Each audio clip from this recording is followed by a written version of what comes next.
Assalamualaikum warahmatullahi wabarakatuh. Jumpa lagi bersama saya Adi di channel Ngulik Sejarah, dan pada video kali ini saya akan kembali lagi membacakan suatu kisah misteri yang kali ini berjudul Keriting.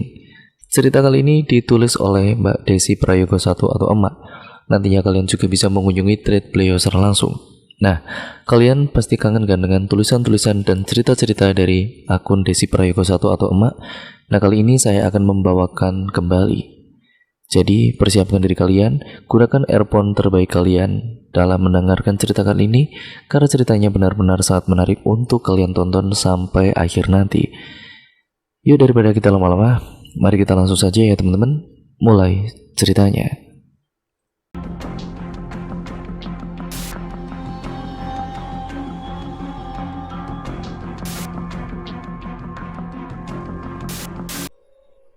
Tanggal 17 sampai 23 Desember 2017, aku pernah mendapat perawatan dokter di salah satu rumah sakit di Surabaya. Aku pernah mengalami penyakit usus buntu yang cukup serius dan harus menjalani operasi besar saat itu. Jika ingat kejadian itu, rasanya bukan takut tapi lebih kerindu. Baiklah, kita mulai ceritanya. Cerita ini dimulai atau bermula dari tanggal 16 Desember 2017. Aku ingat banget, saat aku selesai masak untuk makan siang, perut bagian bawah sebelah kanan aku tiba-tiba saja sakit, yang benar-benar sakit sampai-sampai untuk dibuat duduk itu rasanya seperti ditusuk-tusuk tidak karuan. Aku yang tiba-tiba merasakan itu, langsung meninggalkan piringku dan berlari ke kamar untuk tiduran sambil bangunin suamiku. Padahal saat itu aku berniat untuk makan siang bareng anakku. Suamiku bangun terus melihat kondisiku seperti itu. Dia setengah khawatir karena memang aku tidak pernah sampai begitu. Karena aku memang tidak pernah sakit sampai sebegitunya. Biasanya aku paling ngerasa sakit di tenggorokan karena amandel aku kambuh habis makan pedas atau minum es berlebihan. Setelah itu dikasih obat dan sembuh. Pokoknya aku tidak pernah sakit aneh-aneh selain amandel, batuk pilek, dan pegal-pegal. Akhirnya bingung mau apa, aku putuskan untuk berbaring saja di kasur sambil menunggu dokter klinik dekat rumah buka. Kebetulan di dekat rumah aku ada tempat praktek dokter umum, dan biasanya aku kalau amandel kambuh itu periksanya ke dokter itu. Alhamdulillah cocok dan besoknya langsung membaik. Urusan anak dan juga rumah aku pasrahkan semua ke suami karena benar-benar kondisiku saat itu tidak memungkinkan untuk aku beraktivitas. Pengen langsung ke rumah sakit, tapi saat itu kondisi keuangan kami belum membaik seperti sekarang. Sungkan kalau harus membebani orang tua terus-menerus. Singkat ceritanya, saat itu langit sudah berganti senja, pertanda bahwa tempat dokternya sudah buka. Suamiku mengendarai motornya untuk pergi ke dokter klinik itu, lalu mendaftarkan namaku. Alhamdulillahnya, aku dapat nomor 1, tapi pak dokternya belum ada di tempat. Perawat itu bilang, mungkin jam 5 pak.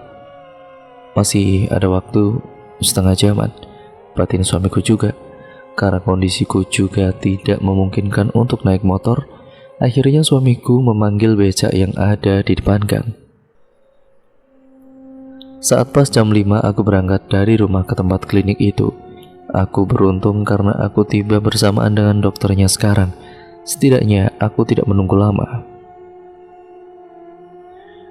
Saat dokter itu melihat kondisi yang benar-benar kesakitan ini, dengan wajah yang pucat, aku ingat banget kalau dokter itu bilang, langsung bawa masuk. Aku dituntun banyak orang untuk masuk ke ruangan periksa. Setelah masuk, dokter memeriksa aku dan sedikit menekan bagian yang aku keluhkan. Rasanya sakit banget. Tanpa banyak basa-basi, dokter itu bertanya, mbaknya pakai BPJS atau tidak? Kalau mbaknya pakai BPJS, saya rujuk ke rumah sakit yang ada di Surabaya ya mbak.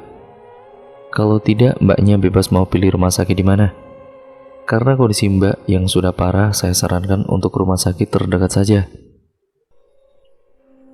Jujur mendengar hal itu, seakan beban berat mulai datang. Mengingat kondisi keuangan kami saat itu benar-benar belum stabil seperti sekarang. Jadi kalau aku mendengar kata rumah sakit, berasa mendengar suara debt collector menagih hutang. Asli emang begitu yang aku rasain, dan ya seketika aku diam sejenak.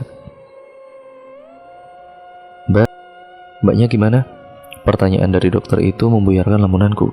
Di rumah sakit X Surabaya saja dokter, saya pakai BPJS soalnya, sautku sambil sedikit menggerakkan badan untuk bangun. Mungkin kalian berpikir, kan pakai BPJS enak toh nggak bayar dan lain-lain. Justru masalahnya di situ. BPJS ku ini yang buatin mama di tahun 2014 bersamaan dengan mama membuat BPJS yang disarankan oleh tempat kerjanya. Aku tidak paham kenapa waktu mama disuruh memilih satu nama lagi untuk dibuatkan BPJS terus memilih namaku, kenapa tidak memilih nama adiknya saja. Aku benar-benar tidak bisa menebak alur pemikiran mamaku. Epicnya lagi BPJS ini baru dikasih ke aku di tahun 2017, ya dimana dia tahu dan melihat aku sakit. Baru BPJS itu dikasih ke aku dengan dendanya yang tidak tahu berapa. Lalu dengan polosnya bilang, maaf, mama lupa. Jujur aku tidak mempunyai kedekatan dengan mamaku dikarenakan banyak hal. Karena sebelum aku sakit ini, di tahun yang sama, aku pernah sakit amandel yang cukup parah dan juga awalnya periksa ke klinik ini. Dikasih obat tapi juga dirujuk ke rumah sakit untuk operasi. Alhamdulillahnya belum sampai dibawa ke rumah sakit kondisiku sudah membaik dan tenggorokan aku sembuh, amandelku juga kempes. Tapi kali ini pak dokternya tidak berani kasih obat karena kondisinya memang membutuhkan dokter yang jauh lebih ahli dalam penyakitnya ini. Mau tidak mau ya aku harus ke rumah sakit. Bisa dibayangkan berapa dendanya. Otomatis kartu BPJS ini juga pasti harus diaktifkan lagi kalau mau dipakai. Aku benar-benar confused banget kala itu atau bingung maksudnya. Mana BPJS ini kelas 2 lagi? Ya Allah, aku cuma bisa menggerutu seperti itu. Aku perlahan keluar ruangan dituntun pak dokter lalu dihampiri suamiku. Di tempat itu juga aku bilang, kita pikirin di rumah aja dulu. Aku mau rebahan, perutku sakit banget. Lalu kita pulang ke rumah, bukan ke rumah sakit. Sesampainya di rumah, aku kasih surat dokter ke suamiku, terus suami itu baca lalu bilang, ya sudah kita ke rumah sakit, aku nggak bisa lihat kondisi kamu kayak gini. Masalah biaya nanti aku pikirin, yang penting kamu sembuh dulu. Seketika pada kali itu aku menangis. Aku bersyukur memiliki sosok suami yang selalu pasang badan untuk aku. Tapi aku bilang, kita besok aja ke rumah sakitnya. Sementara malam ini aku di rumah saja dulu, barangkali nanti membaik. Soalnya kemarin-kemarin kan juga sempat nyeri, tapi sembuh toh. Jadi aku sudah tahu gejalanya dan sudah merasakan nyeri sejak awal bulan November. Cuma aku pikir hanya kecapean saja, ya kecapean biasa, tidak yang aneh-aneh. Sayangnya itu bukan hanya sebatas kecapean biasa, karena dokter benar-benar bilang kemungkinan Mbak terkena usus buntu.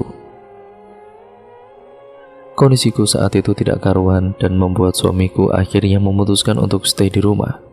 Sedangkan anakku ditaruh di rumah mertua. Malam pun datang, kondisiku makin parah. Sedangkan saat itu kita cuma pegang uang 50.000 di dompet. Entah aku lupa bagaimana aku bisa mengatasi rasa sakitku malam itu, dan aku hanya ingat saat itu aku putuskan untuk tidur meski kadang-kadang terbangun karena haus dan rasa sakit yang seperti ditusuk-tusuk ini. Aku melalui malam begitu saja. Esok paginya aku benar-benar tidak bisa bangun karena perut aku super nyeri dan aku mulai demam. Aku cuma gosok gigi lalu cuci muka dan suami langsung mengajak untuk segera ke rumah sakit. Dan benar saja dong, sesamanya di rumah sakit kita mengantri ke IGD. Menunggu kurang lebih 10 menit, nama aku baru dipanggil. Suami aku duduk di kursi resepsionis IGD itu sambil menyerahkan surat pengantar dari klinik semalam. Sedangkan di kamar aku diantar untuk berbaring di bed IGD paling pojok yang dekat dengan pintu masuk ke dalam rumah sakit. Jadi lalu lalang di dalam rumah sakit terlihat jelas dari arah bedku. Namanya juga bed di IGD ya. Jadi skatnya itu cuma pakai gorden tipis biasa. IGD yang waktu itu rame banget ya, pastinya kedengaran di telingaku. Sambil nahan rasa sakit, aku juga sembari menahan telinga dari bisingnya ruangan IGD saat itu. Karena pasiennya lagi banyak banget, namanya juga rumah sakit, jadi ya wajar. Terus aku juga melihat suamiku berlalu melewatiku masuk ke dalam rumah sakit itu. Ternyata suamiku pergi ke ruang administrasi. Tidak lama suamiku menghampiriku. Benar saja dong, rekening kita disuruh mengaktifkan lagi kartu BPJS-ku hari itu juga, dan dibayarkan ke kantor pos terdekat baru aku bisa diproses. Dan suamiku bilang total denda yang harus kita bayar di kantor pos sebesar Rp600.000. Sebenarnya tidak banyak, tapi untuk kita di posisi sekarang, kalau kita di posisi saat itu ya bagi kita itu uang yang sangat banyak. Kita tidak punya jalan lain selain menghubungi bapakku. Aku telepon bapakku 30 menit kemudian beliau datang. Bapak yang waktu itu menghampiri aku di IGD kaget bukan main. Soalnya memang aku tidak pernah sakit separah ini. Bapak tanpa banyak bertanya langsung keluarin uang untuk melunasi administrasi rumah sakit agar aku segera ditangani dokter. Tanpa bebibu suamiku pergi dan aku di ruang IGD ditemani bapak. Itulah mengapa aku lebih sayang bapak ketimbang mama, karena bapak selalu sigap untuk anaknya, bukan malah meninggalkan anak-anaknya dan menceraikan bapak di titik terendah bapak lalu nikah dengan orang lain seperti mama. Bahkan, dari sosok bapak aku belajar tentang apa itu rumah tangga. Waktu terus berjalan dan tidak lama suamiku menghampiriku dan bapak di bed IGD. Suamiku bilang kalau masalahnya bukan hanya itu. Dendanya sudah dibayar, berhubung BPJS ini kalau baru diaktifkan dan mau dipakai lagi harus menunggu 40 hari ke depan. Bisa dirawat tapi harus bisa bayar dendanya yang ada di rumah sakit ini. Biaya tambahannya aku lupa berapa, pokoknya kalau ditotal semuanya pas aku lihat di struknya itu tertulis 2,3 juta. Karena di rumah sakit itu untuk USG dan tes lab tidak ditanggung BPJS sama sekali. Sama beberapa obat juga tidak ada yang mengcover. Ya sudahlah, kita tinggalkan urusan administrasi dan langsung ke ceritanya. Hari itu tanggal 17 Desember 2017, hari pertama aku dirawat di rumah sakit X Surabaya. Awalnya tidak ada yang aneh. Di IGD aku dipasangkan infus lalu menunggu untuk dapat kamar. Diambil sampel darahnya dan kemudian terlihat suamiku pulang mengambil baju ganti, sedangkan bapak masih menemaniku di sini. Kalian ingat cerita aku yang tumbal? Ya, itu cerita mak yang lainnya. Ya, aku dirawat di rumah sakit yang sama dengan Rizka, bahkan di kamar yang sama pula. Cuma waktu zamannya Rizka ruangan ini masih beda, ya hanya 2 bed saja, dan saat aku dirawat di situ menjadi 3 bed karena dikhususkan untuk pasien BPJS kelas 2. Setelah aku diinfus dan berbincang-bincang dengan ibu perawat yang memasangkan infus di telingaku, 10 menit kemudian dokter yang menanganiku menghampiri. Dokter itu mengecek kondisiku dan membawa surat hasil tes lab itu. Lalu dokter itu bilang, dalam waktu dekat mbaknya harus dioperasi. Aku tidak tahu harus bagaimana. Aku mengiyakan saja dan dokter itu mulai menyuruh untuk segera mencarikanku kamar untuk rawat inap. Aku langsung pegang tangan bapak dan ucapkan terima kasih banyak. Begitu juga kepada suamiku yang rela mondar-mandir sana sini demi aku. Aku benar-benar beruntung dilindungi 2 pria hebat di hidupku. Hari berganti siang sampai pada akhirnya aku mendapatkan kamar dan lalu aku dipindahkan ke ruang rawat inap. Dengan didorong di atas kursi roda dengan suster, aku melihat-lihat sekitar. Ramai pasien, gumamku. Setelah berjalan melewati lorong-lorong, akhirnya kami pun sampai di depan kamar nomor 12. Aku kaget, ya karena aku ingat betul ini bekas kamar yang dulu pernah dipakai Rizka untuk rawat inap. Mungkin nanti cerita tebal juga saya akan bawakan ya teman-teman. Aku iseng tanya sama suster yang mengantar aku saat itu. Ternyata suster ini saat kejadian itu dia juga ngelihat langsung. Jadi kita berdua saat membicarakan Rizka itu nyambung. Berasa ya seperti reuni SMA, sumpah. Suster membuka pintu dan terlihat bed nomor 1 dan nomor 3 ada pasiennya. Sedangkan pada kala itu aku ditaruh di bed di tengah-tengahnya, yaitu nomor 2. Bed nomor 1 ini pasiennya anak umur 17 tahun dengan penyakitnya lambung. Sedangkan yang nomor 3 pasien lansia perempuan dengan penyakit komplikasi. Tidak nyangka. Ia tidak menyangka aja akhirnya aku dirawat di rumah sakit selain melahirkan. Ngomong-ngomong, aku ini agak parno sama rumah sakit setelah kejadian aku saat melahirkan anakku dulu. Aku dipapa tidur ke atas kasur sama suster yang mengantarku saat itu. Setelahnya, suster itu pergi dibarengi dengan bapak yang pamit karena harus ke kantornya lagi. Ya, bapakku ini termasuk workaholic. Tidak nyalain juga sih, karena dengan begitu, bapak bisa menjalankan hari-harinya tanpa mengingat rasa sakit yang dideritanya. Bapakku terlihat keluar ruangan dan suamiku mulai menggantikan bajuku. Aku pun di rumah sakit memakai daster kebanggaanku dan tidak lama ada petugas rumah sakit yang mengantar makan siang ke dalam ruanganku. Aku disuapin suamiku dan aku merasa rasa sakitku sedikit mereda. Selesai makan, aku rebahan dan suamiku pamit ke warkop untuk makan sama ngopi. Sendirian deh gumamku kesekian kali. Terlihat juga ada suster yang masuk untuk mengantar obat yang harus aku minum, dengan memberitahu kalau sebentar lagi aku akan diantar ke ruangan USG. Aku mengiyakan saat itu sambil meminum obatku. Suster itu pun berlalu, tiba-tiba gorden dari bed nomor 1 terbuka. Ada seorang ibu-ibu yang menemani anaknya yang sedang duduk di atas bed kala itu. Ibu itu basa-basi dengan menanyakan penyakitku apa dan lain-lain sebagainya, sampai aku terbawa suasana dalam pembicaraan kami. Lalu ibu itu menyeletuk. Untung ada mbaknya yang juga dirawat di kamar ini, jadi ibu tidak takut-takut banget. Ya, aku bingung lalu aku tanya, ngapain takut bu? Kan ada pasien di nomor 3. Terus, ibu itu menjawab dengan suara yang tiba-tiba terdengar sangat lirih banget. Ibu itu bilang, justru ibu takut dengan nenek-nenek itu. Semalam nih ya mbak, kan tidak ada yang jaga di nomor 3. Nenek itu kayak ngomong sendiri. Terus ibu juga ngelihat ada bayangan besar tinggi banget. Dan bayangannya itu kelihatan mbak dari luar gorden si nenek. Ibu sampai wiritan dan tidak bisa tidur setelah sholat tahajud semalam. Tapi aku hanya menjawab, mungkin ibu lagi kecapean kali makanya.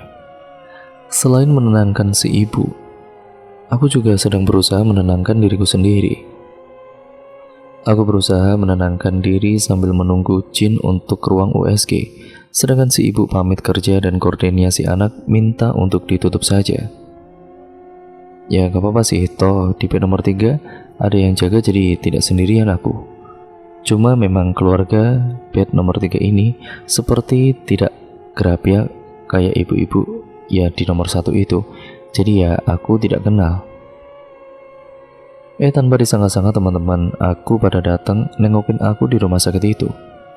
Mereka saat masuk juga sama kayak aku yang teringat sama Rizka saat itu. Cuma kami tidak mau membahas lebih jauh. Entah kenapa tiba-tiba ada perawat dan cleaning service ke ruanganku. Mereka menghampiri nenek-nenek di bed nomor 3. Ternyata nenek ini dipindahkan ke ruang VVIP yang satu ruangan hanya 1 orang, kalau VIP satu ruangan masih 2 orang. Menurut informasi cleaning service itu yang ikut masuk di ruanganku. Katanya rumah sakit ini sekarang sistemnya begitu, dan si nenek pindah atau dipindahkan karena tidak bisa kalau ruangannya berisik dan penuh orang. Salah satu temanku tanya, kenapa nggak dari awal aja mas ditaruh di VVIP? Mungkin waktu itu masih penuh semua mbak, jawab mas-mas cleaning service itu. Setelah bersih-bersih, mas-mas itu pun pamit pergi dan bed nomor 3 dibuka gordennya. Jadi terlihat agak luas kamarnya, ya seperti itulah memang. Saat asik berbincang dengan teman-temanku, ada suster yang menghampiriku untuk mengajakku pergi ke ruangan USG. Akhirnya aku dan juga 5 temanku pergi ke ruangan USG. Teman-temanku menunggu di luar sedangkan aku kemudian masuk. Setelah dicek, aku pun diantar suster kembali ke dalam kamarku dan juga masih dengan pengiringku di belakang. Ketika aku sampai di depan pintu kamarku, terlihat ada satu suster yang duduk di kasur anak bed nomor 1. Anak itu terlihat seperti ketakutan dan suster mencoba menenangkan. Katanya anak ini melihat ada bayangan hitam besar berjalan dari arah kamar mandi terus keluar dan pergi begitu saja. Aku kasih gambaran sebentar mengenai posisi kamar inapku.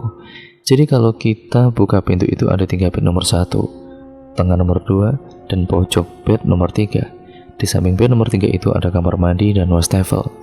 Sedangkan untuk bed nomor 1, gordennya itu tidak menutup memutar atau U, sehingga tidak menutup penuh bednya.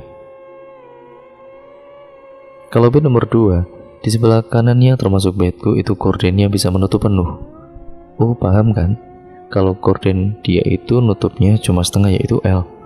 Karena sebelah kirinya adalah jendela kaca menghadap keluar yang tidak bisa dibuka. Ya cuma kayak utuh terus dikasih gorden gitu loh.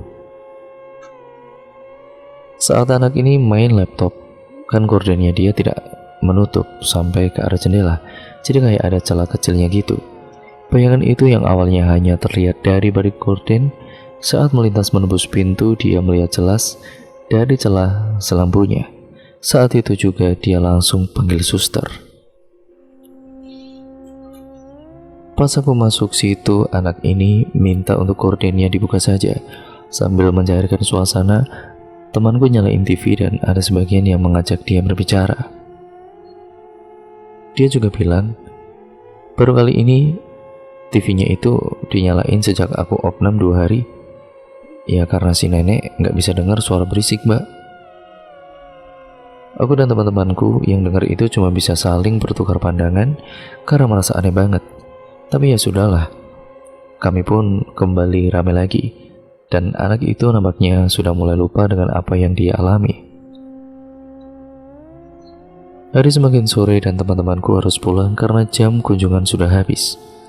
Setelah teman-temanku pergi, aku pun mandi dengan infus yang masih tertancap di tangan kiriku. Gerah banget soalnya. Setelah mandi, aku kembali ke kasur dan anak di sebelahku sedang menonton televisi sambil sesekali memainkan HP-nya. Tak lama kemudian ada petugas rumah sakit dan suster yang mengantar makan malam juga obat kami. Sambil aku menghubungi suamiku, kemana dia, karena sampai sekarang ini atau sampai sore itu belum balik ke rumah sakit juga. Ternyata dia sempat pulang ke rumah untuk tidur sebentar dan juga mandi. Aku pun dengan lahap lalu minum obat dan berbaring di tempat tidur sambil menonton acara di televisi. Tidak lama terasa maghrib sudah datang. Seperti ada seseorang yang membuka pintu kamar. Alhasil itu adalah suamiku yang datang sambil membawa bantal dan selimut tambahan.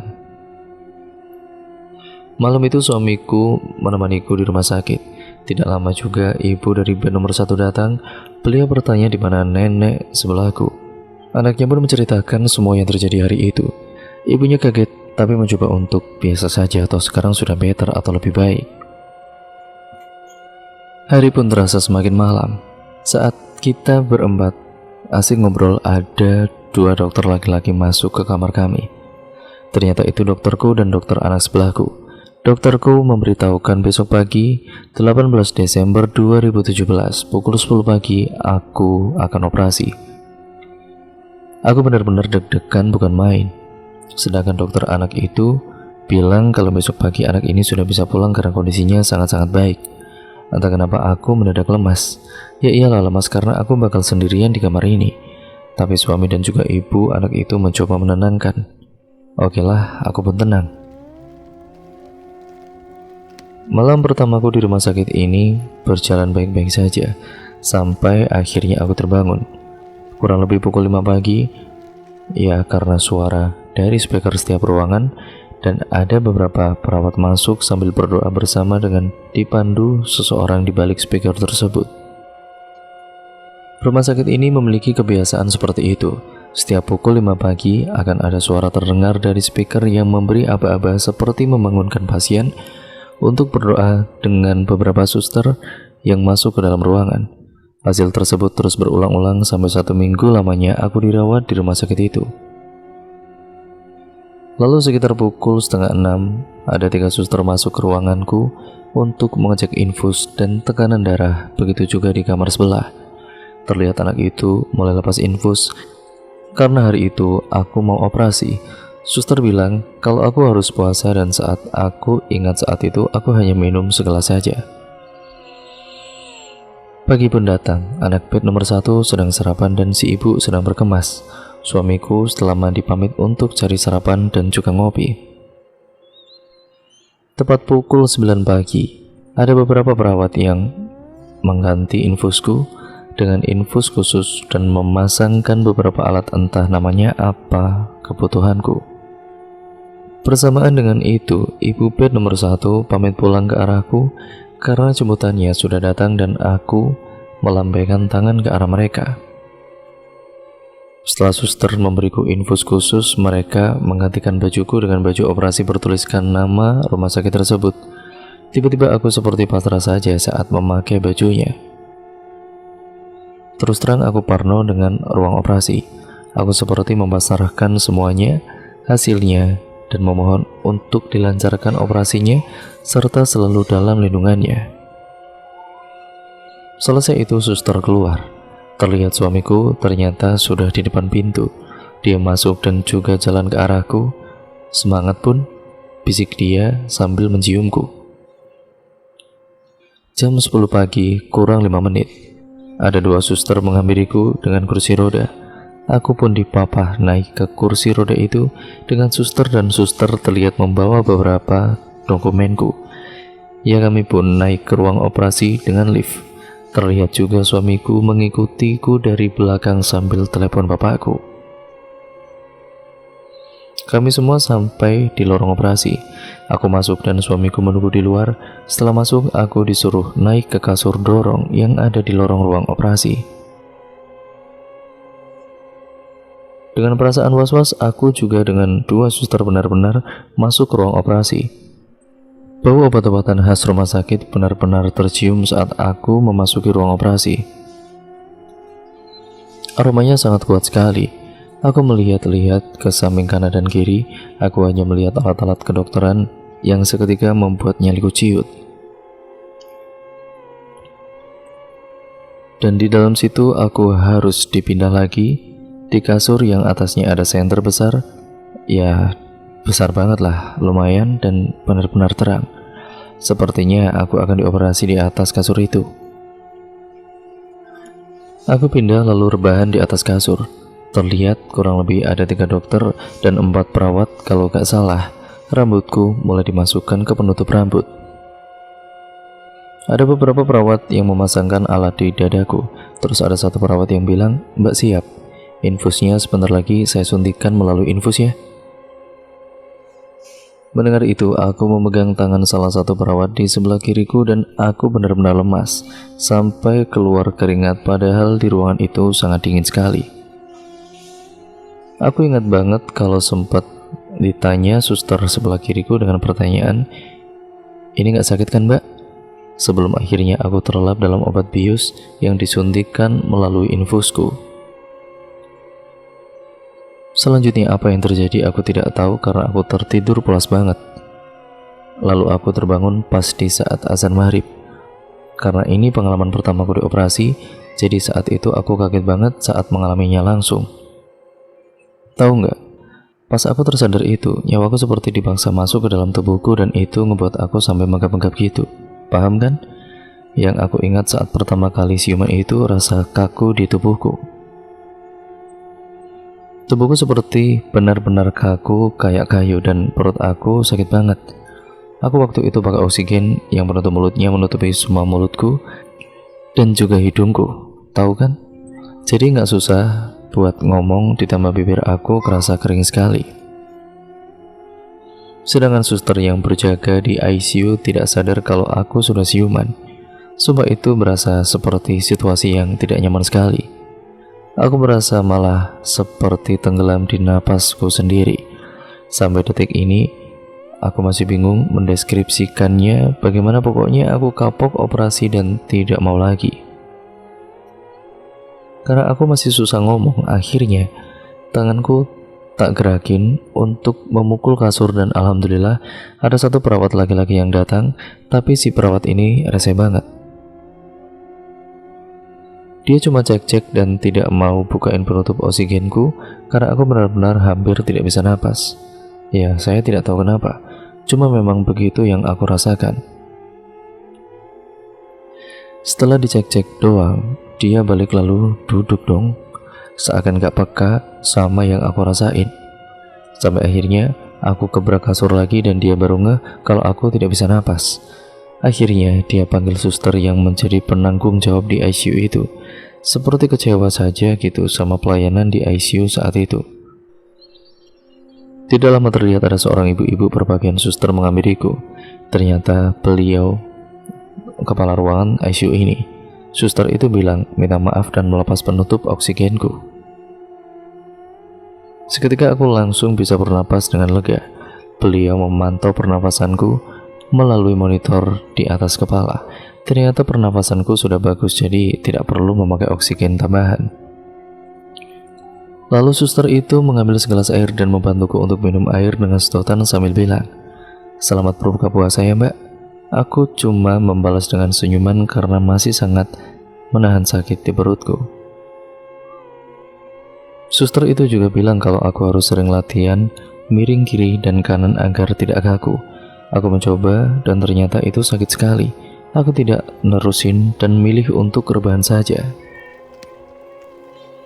Dan tidak lama kemudian ada beberapa petugas yang datang menghampiriku. Ternyata aku akan dikembalikan ke kamar ruang inap. Terlihat salah satu petugas rumah sakit itu tanda tangan di sebuah berkas lalu mendorong bedku untuk keluar dari ruangan ICU. Lorong demi lorong kita lewati. Saat itu aku ingat seperti habis hujan karena aroma tanah yang terbasahi air cukup kuat tercium di hidungku dan udara saat itu dingin sekali. Kami pun tiba di kamar inapku dan ternyata suamiku sudah ada di dalam sambil menonton TV. Dia segera membantu para perawat dan saat sudah menaruh bedku di posisi awalnya sambil memberiku beberapa obat yang harus diminum malam itu. Lalu para perawat ini akhirnya keluar semua dari ruanganku. Yang aku lihat hanya ada aku dan juga suami yang ada di dalam ruangan kamar itu. Luar biasa amazing kan? Kalau tidak salah hari itu adalah malam Jumat. Bayangin, gimana gak seremnya coba? Belum sampai di situ, sayang seremnya. Suamiku ternyata malam itu tidak bisa menemaniku di rumah sakit karena dia ada kerjaan. Suamiku ini punya usaha bongkar pasang jasa iklan. Jadi kerjaannya tidak tentu dan kebanyakan kerjanya tengah malam menunggu jalannya sepi baru dia bisa mulai pasang. Aku aslinya pengen protes dengan keputusan suami saat itu, tapi mau bagaimana lagi? Kami kan juga butuh makan dan anak juga butuh susu. Mau tidak mau, aku tidak boleh egois sama keadaan. Toh aku di rumah sakit kan masih bisa panggil suster. Aku kemudian mengiyakan apa yang disampaikan suamiku dan suamiku meninggalkan aku tepat pukul 10 pagi untuk mulai bekerja. Aku sendiri. Disinilah awal cerita aku bertemu keriting. Aku melihat jam sudah hampir benar-benar tengah malam. Aku tidak bisa tidur karena rasa sakit di perutku masih parah-parahnya. Aku lupa minta tolong suami buat nutup gorden jendela. Jadi saat aku sendiri kondisi jendela di kamar itu terbuka dan terlihat apa yang ada di luar. Aku pun menghiraukan dengan menonton televisi. Karena aku sendirian di ruangan itu, jadi semua gorden dibuka dan sekarang tidak ada sekat lagi. Sialnya acara TV malam itu film horor. Aku coba pindah channel dan alhamdulillah masih ada acara TV yang bagus. Lalu, aku dikagetkan dengan sesuatu yang benar-benar di luar pemikiranku dan tidak terasa sudah pukul 1:30 malam. Ada anak kecil perempuan di luar pintu kamarku.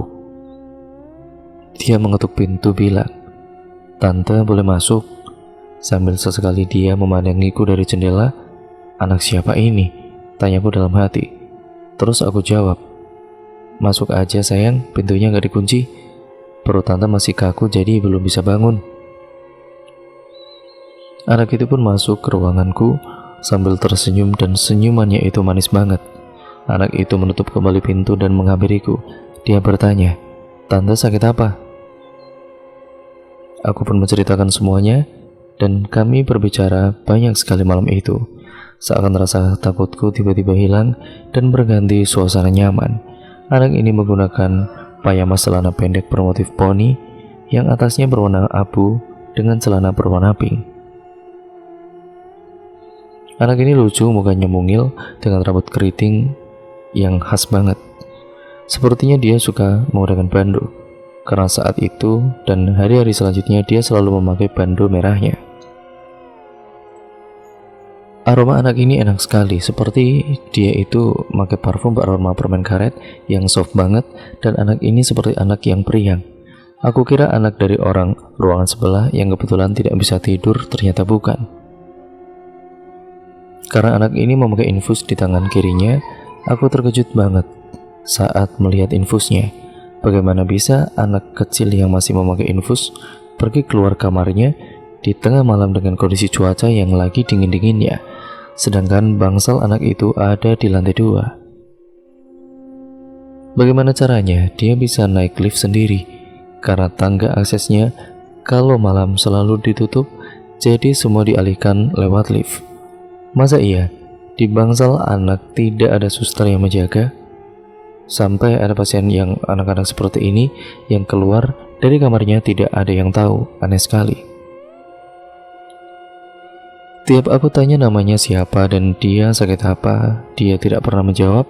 Makanya aku panggil dia dengan nama si keriting. Seakan aku seperti tidak peduli dengan asal-usulnya dari mana. Setiap keriting ke kamarku, aku selalu merasa nyaman dan tenang. Entahlah, memang aneh tapi begitu yang aku rasakan. Anak ini kalau dilihat-lihat usianya sekitar 5 tahun. Tiba-tiba dia bilang, "Tante tidur ya, biar aku jaga agar nenek-nenek itu tidak mengganggu tante. Kan tante lagi sakit, harus banyak istirahat." Cara bicara dia itu benar-benar seperti orang dewasa yang menenangkan. Seperti aku tidak paham dengan apa yang dia sampaikan.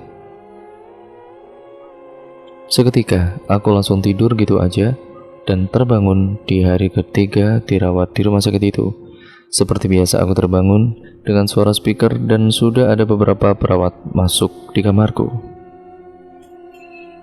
Akan tetapi, aku melihat keriting sudah tidak ada di kamarku. Dan pikirku kan mungkin saat ada suster yang lewat dan melihat keriting, akhirnya dia dipindahkan sama suster ke kamarnya. Lalu aku pun berdoa. Pagi datang dan suster kontrol seperti biasanya. Setelah aku sarapan, terlihat 2 temanku datang menjengukku. Panggil saja, namanya Risma dan juga Anggi. Senang banget dong, akhirnya aku ada temannya karena suamiku kalau dia pulang ke rumah mau istirahat dulu dan sorenya mau menemuiku. Saat setelah makan, aku dilap-lap badanku dengan air sama teman-temanku karena aku masih belum boleh mandi. Temanku menggantikan bajuku dengan dasterku. Sambil sesekali mereka membantuku untuk miring sama belajar duduk agar perutku tidak kaku-kaku banget. Di sela-sela apa yang kami lakukan, aku cerita tentang keriting. Mereka tidak percaya. Mereka malah mikir aku mungkin mimpi, jadi kesannya seperti nyata. Tapi itu benar-benar terjadi dan aku tidak lagi bermimpi. Karena mereka tidak percaya, aku pun tidak memaksakan. Aku diam dan sore pun tidak terasa sudah menghampiri. Teman-temanku berpamitan pulang dan tidak lama suamiku datang. Sore pun berganti malam, azan maghrib dan isya juga sudah lewat. Sepertinya aku akan sendirian malam ini, karena suami masih belum selesai pekerjaannya. Ya, pekerjaan suamiku kan belum selesai tentunya. Aku cuma menghela nafas panjang dan pas jam setengah 10 malam, suamiku pamit berangkat bekerja. Anehnya malam ini seperti sama sekali tidak ada rasa takut dalam diriku seperti kemarin. Untuk informasi, aku sekarang tidurnya dengan bed yang sedikit duduk, jadi untuk melatih perutku juga. Dengan posisi rebahan dan menonton TV, tidak lama aku pun terlelap dengan kondisi TV menyala dan gorden jendela yang lagi-lagi lupa ditutup. Tapi aku terbangun pas pukul setengah 1 malam. Aku terbangun saat ada tangan yang sangat dingin menyentuh tanganku dan aku kaget ternyata itu keriting. Keriting datang di jam yang sama, kondisi yang sama dengan pakaian yang sama juga. Aku tidak pernah berpikir yang aneh-aneh, karena itu menurutku wajar. Ada beberapa orang yang tidur malam selalu dengan pakaian yang sama karena dia nyaman, atau mungkin keriting punya banyak baju.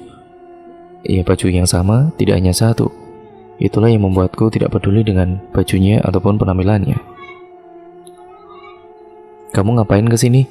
Harusnya kamu juga istirahat biar cepat sembuh sayang," ucapku membuka obrolan.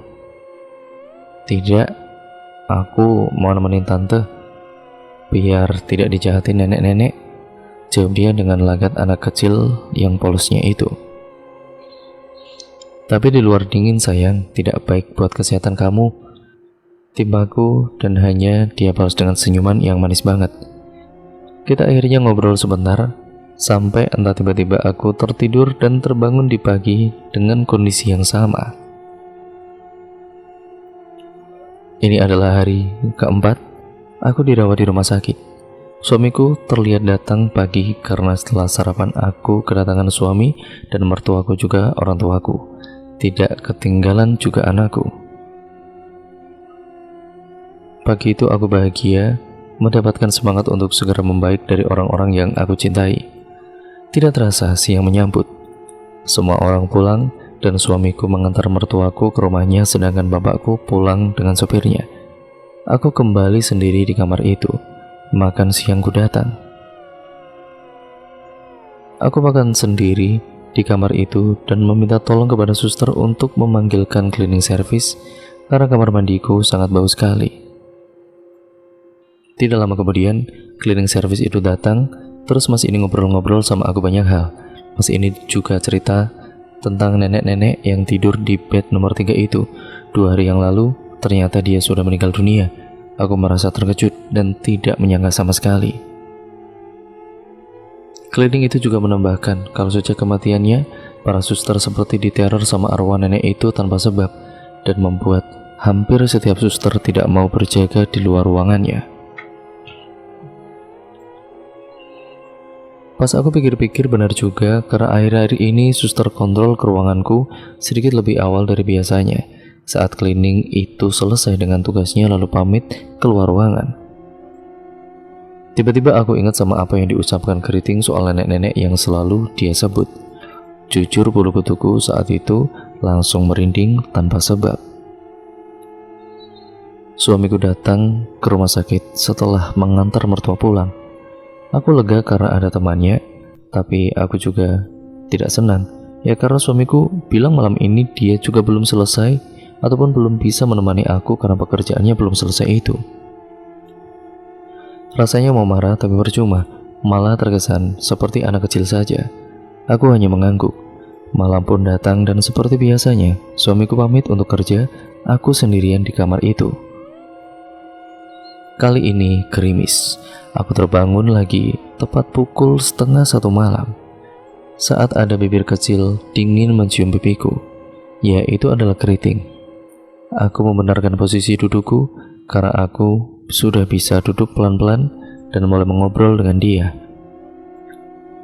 Dia datang di jam yang sama, aroma yang sama, pakaian yang sama juga, dan senyuman yang sama juga. Bagaimana bisa ini dibilang mimpi kalau aku dan dia benar-benar ada kontak? Aneh sih, tapi nyata. Malam itu dia menawarkan diri untuk membantuku belajar bangun dari tempat tidur dan berjalan. Seakan tubuhnya sangat kuat, tubuhnya yang kecil mulai membantuku untuk turun dari kasur. Aku berusaha berjalan tegak dengan menahan rasa nyeri di perutku dan sesekali masih setengah membungkuk. Jadi jahitan aku ini lurus dari bawah pusar sampai perut bawah, bukan miring kayak operasi-operasi usus buntu pada umumnya. Dikarenakan ususnya udah benar-benar parah, bahkan kata dokter nanahnya sudah kemana-mana, dan aku ingat waktu dokter memberikan tempat sampel bundar kecil yang isinya sedikit potongan usus buntu yang harus dipotong, dan nampak juga beberapa biji cabai di situ. Begitulah perkataan dokter waktu itu kepadaku dan suamiku. Jadi sekarang kalian bisa paham kan dengan kondisiku dan bentuk jahitanku? Sakitnya itu gimana ya, nyarinya gimana itu ya, seperti itulah. Tapi keriting dengan sabar dia memapa aku, padahal di tangan kirinya masih nancap infusnya. Karena dia sangat sabar banget, aku tidak sampai hati untuk menyerah. Aku terus jalan mondar-mandir di kamar sampai aku benar-benar bisa jalan seperti biasanya dan bisa mengontrol rasa sakit jahitanku. Luar biasa memang semangat yang terpancar dari keriting ini. Dengan haru aku peluk dia dan cium pipinya sambil bilang terima kasih. Tiba-tiba keriting seperti sesak dan saat aku mau panggilkan suster dia menolak. Dia memilih menyuruhku untuk tidur. Tapi gimana aku bisa tidur melihatnya kondisinya seperti itu? Aku pegang badannya semakin dingin, wajahnya pucat dan dia menggigil. Lalu selimuti dia dengan selimut yang dibawa suamiku dari rumah. Aku paksa panggil suster, dia memohon jangan. Aku bingung harus bagaimana. Lagi-lagi aku seperti dihipnotis, padahal jelas aku saat itu lagi ngeliatin keriting yang kedinginan di kasurku. Tapi entah bagaimana ceritanya aku ketiduran dengan posisi sempurna. Infusku tergantung di tiangnya, padahal semalam infus itu ada di pangkuanku. Saat itu aku terbangun karena aku dengar ada suara seperti pintu terbuka. Ternyata itu suamiku dan jam masih pukul 4 pagi. Azan subuh baru berkumandang. Aku mencoba bertanya kepada suamiku. Katanya dari awal dia datang melihat aku tidur sendiri dengan posisi seperti ini dan tidak ada siapa-siapa. Sampai akhirnya dia keluar ruangan untuk merokok. Tapi saat suamiku datang pertama kali datang ke ruanganku, dia menemuin bando yang tergeletak di atas meja samping kiriku. Pas suamiku ambil bando itu dari laci, ternyata itu bando keriting. Aku semakin yakin kalau aku bertemu dengan keriting bukan hanya sebatas mimpi belaka. Aku pun cerita ke suami, tapi respon suami membuatku kecewa. Tapi ya gak apa-apa lah, wajar. Aku berjanji akan mengenalkan suami ke keriting. Malam harinya, lagi-lagi dia hanya merespon seperti meledekku. Hari ini adalah hari kelima aku dirawat di rumah sakit. Semua berjalan seperti biasa dan hari itu aku sudah mulai lapas infusku. Suster yang melihat kondisiku pun saat itu sangat senang sekali karena aku sudah bisa berjalan. Bahkan aku mulai belajar berjalan memutari lorong-lorong di rumah sakit demi melanturkan jahitanku. Tapi aku masih belum boleh pulang karena masih belum bisa kentut. Ya gak apa-apa, setidaknya aku bisa seperti ini saja sudah bersyukur banget. Ini sebuah berkat ridho Allah dan kesabaran keriting semalam, bisiku dalam hati. Kebetulan pekerjaan suami malam ini sudah selesai, jadi dia bisa menemaniku di rumah sakit. Aku pun tidak sabar untuk ketemu keriting hari itu. Tak terasa pagi sudah berganti malam, ataupun tepatnya tengah malam. Di jam dinding sudah pukul 1 malam. Tapi kali ini ada yang aneh, keriting tidak datang malam ini. Biasanya dia selalu datang tepat pukul setengah 1 malam. Tapi sampai saat itu juga keriting belum juga muncul. Seperti ada rasa kehilangan teramat dalam di hatiku malam itu. Suami tahu aku sedang bersedih, lalu menenangkanku. Aku sempat berpikir, apa mungkin karena suamiku sudah bisa menemaniku jadi dia tidak mau menggangguku. Tapi ya kami sangat menunggu kedatangan dia, padahal aku dan juga suami memutuskan untuk tidur saja malam itu. Pagi itu hari ke-6 aku dirawat di rumah sakit. Aku lihat bando keriting masih tergeletak di meja. Dia benar-benar tidak datang semalam. Bahkan sebatas mengambil bandonya saja, dia tidak kemari, gerutuku. Setelah sarapan dan juga minum obat, aku bengong di atas kasur. Aku melihat suamiku keluar dari kamar mandi dan baru kelar mandi. Terus kemudian, aku mencoba meminta tolong ke suamiku untuk mengantar aku ke bangsal anak. Suamiku mengiyakan lalu mencoba meminjam kursi roda di ruangan suster. Tidak tahu kenapa tekad aku besar banget pengen nyamperin keriting di bangsal anak. Suamiku datang dengan membawa kursi roda, lalu kita naik lift ke lantai 2 dan tibalah kita di bangsal anak. Saat itu masih pukul setengah 10 pagi. Saat aku tiba di ruangan suster di bangsal anak, di situ hanya ada suster yang berjaga, yaitu ada satu suster saja. Suster kaget dengan memandang ke arahku. Dia bukan kaget dengan kehadiran kami, tapi dengan sesuatu yang dibawa oleh tanganku. Ya, dia kaget sekali melihat bando keriting yang aku pegang. Suster itu langsung bertanya, dari mana ibu bisa dapat bando si Fea? Padahal bando ini selalu dipakai Fea selama dia koma di ICU, yaitu di ruang anak itu. Dan anehnya, tepat di malam dia meninggal, bando ini tiba-tiba hilang. Kita udah cari kemana-mana tapi nggak ketemu. Karena ini bando kesayangan Fea, kata ibunya. Aku masih belum paham dengan perkataan suster. Lantas aku jawab, saya nggak kenal siapa itu Fea, dan saya juga tidak paham dengan apa yang suster ucapkan barusan.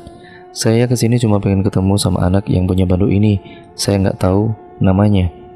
Ya, karena setiap saya tanya dia tidak mau menjawab.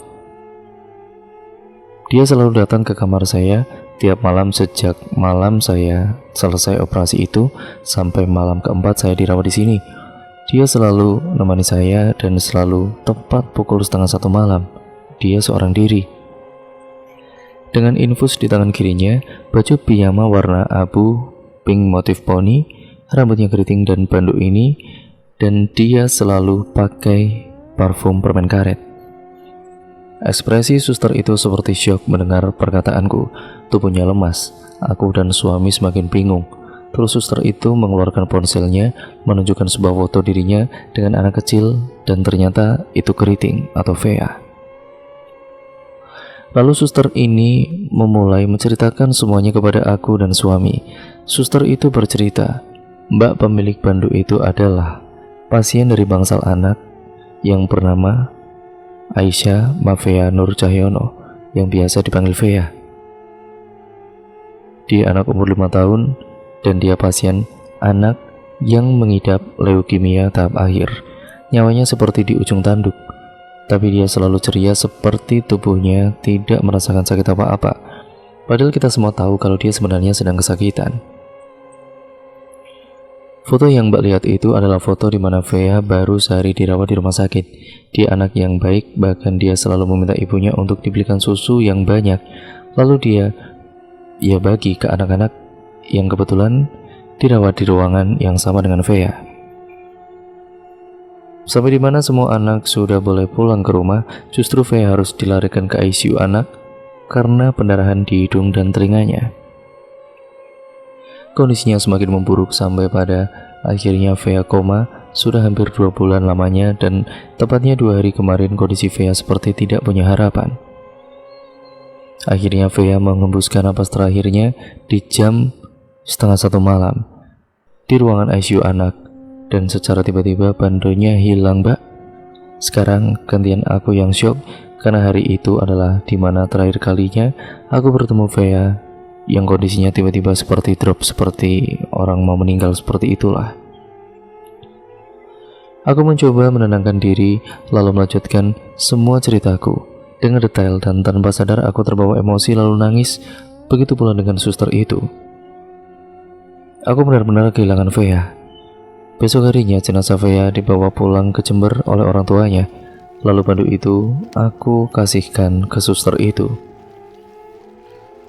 Aku kembali ke kamar dengan kondisi syok dan masih terus menangis.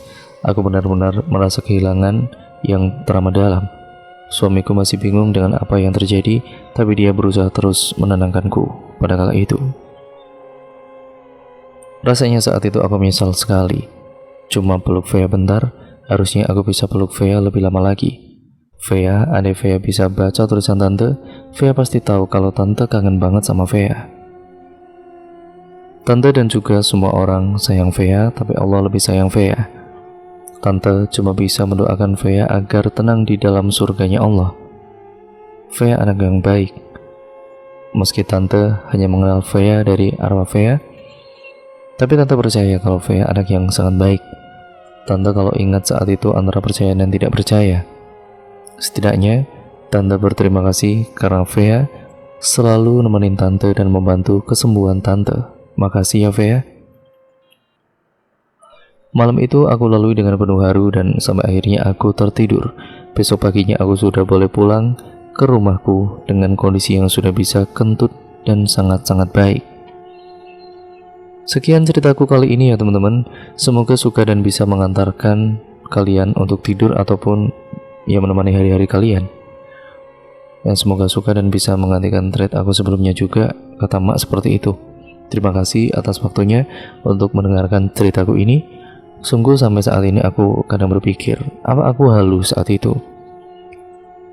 Tidak mungkin kan, karena bandu Vea aja nyata dan suami pula yang nemuin.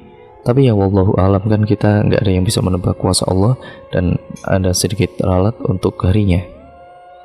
Setelah aku cross check di dokumen aku saat dirawat di rumah sakit, ternyata aku baru masuk di rumah sakit itu hari Minggu pukul 17 Desember dan aku operasinya itu hari Senin tanggal 18, lalu malamnya pukul setengah 1 malam sudah masuk hari Selasa. Itu adalah hari dimana aku pertama kali bertemu dengan keriting atau Vea ini.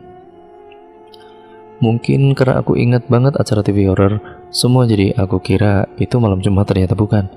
Pas aku iseng baca dokumenku ternyata itu masih malam Selasa. Kalau begitu, si keriting ini meninggal pada hari Rabu 20 Desember 2017 pukul setengah 1 malam. Karena itu adalah malam keempat aku dirawat di rumah sakit dan aku ngobrol sama suster ini di hari Jumatnya. Hari Sabtunya tanggal 23 aku kemudian balik. Karena aku ya ingat betul, aku dirawat itu 1 minggu sebelum Natal. Aku juga mau menambahkan sedikit, kalau pas di malam terakhir aku dirawat di rumah sakit itu sempat tercium aroma permen karet khas keriting atau Vea ini. Awalnya yang itu si suami dan dia kemudian bangunin aku buat mastiin. Seketika aku nangis seakan itu menjadi isyarat kalau keriting mau pamit. Dan cerita pun akhirnya selesai sampai di sini ya teman-teman. Terima kasih untuk kalian semua yang sudah menyimak video kali ini dan cerita kali ini. Semoga kalian bisa mengambil banyak pembelajaran yang terdapat dalam cerita kali ini. Yang baik-baik kalian ambil, yang buruk kalian buang jauh-jauh. Jadikan itu sebagai pembelajaran untuk kita semua agar kita menjadi manusia yang jauh lebih baik. Sekian dan terima kasih ya teman-teman, kurang lebihnya mohon maaf. Sampai berjumpa di video terbaru selanjutnya dan cerita-cerita terbaru selanjutnya dari channel ini. Kurang lebihnya mohon maaf dan terima kasih untuk kalian yang sudah dukung channel ini dari awal sampai sekarang. Dan jangan lupa untuk tetap terus like, komen, dan share. Serta untuk kalian yang baru mampir, klik tombol subscribe dan nyalakan tombol lonceng notifikasinya agar kalian tidak ketinggalan video terbaru selanjutnya dari channel ini. Assalamualaikum warahmatullahi wabarakatuh.